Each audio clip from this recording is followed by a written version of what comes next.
Now, we did ask the government for an interview, but we were turned down. Instead, I am joined by Shaun Bailey, who was David Cameron's advisor on youth and crime in Downing Street. Very good evening to you. Look, when you saw those 99% success rates coming back from local authorities, did you laugh? I mean, did you think they were... Did you crack open the champagne? Did you take them seriously, or what? I do think there may be a difference between what the workers on the ground feel. These families, such intractable problems that any progress would feel like a success. And I also realise that local authorities are under serious financial pressure, so it may have seemed a way of bringing some new money into an area of their work that's very expensive.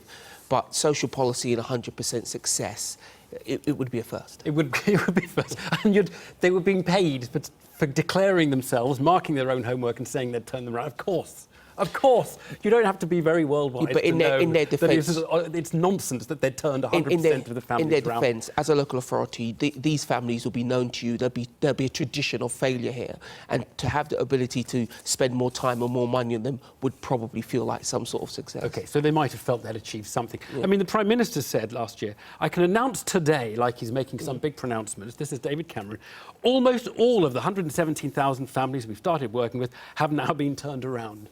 Was he deluding himself, or was he just trying to lie to us? I think people were excited about the change. I mean, I've worked in this arena for a long time, and that I could see how the finances of it all gave a new impetus. There was new energy on the ground. Louise Casey was very no-nonsense and giving people what they thought was a go-ahead to do it. Again... No nonsense, but this is complete nonsense. Well, we're just being told... complete and total nonsense. We've been told 99% success rate. These are like sort of elections in the former Soviet Union. This is just completely ridiculous. And then we've got a serious analysis. There's no doubt. There's two things I'd say. Firstly, the analysis and the government's, and I'm going to use the word bravery here, and the fact that they set out to do that analysis is correct, because it allows them to move forward in the right direction. Because what must be stressed, no government up until this one had come with a coherent idea about we have to move these people on. And there's two important things to remember.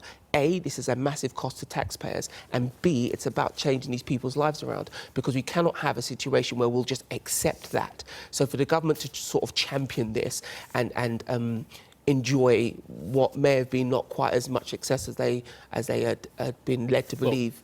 Not as much as they'd been led to believe, sorry.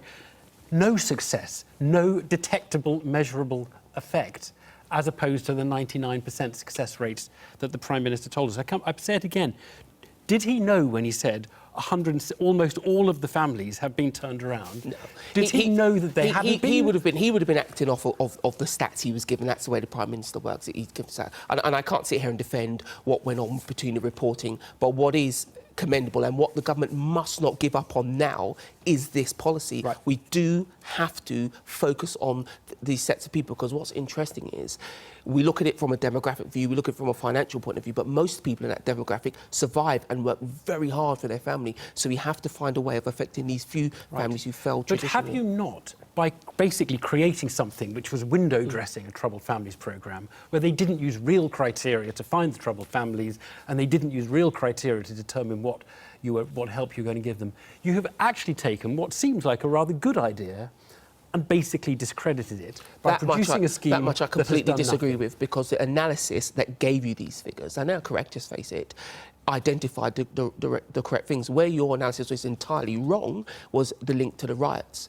This was far bigger than the cohort that were involved in the riots, and many of the people who were involved in the riots actually would not have come up as a troubled family. They're functioning adults who decided to riot. The focus that the government gave to this, the analysis that they've built around this, which has given them this problem around the stats, is correct. And what it's shown is there is no silver bullet to address these families. Definitely. But we must try. And there's many things that these stats will show that we should continue to do. But I do agree, we do need to shift the emphasis. I wonder if there's more stick needed this time round than carrot. Right. Last one.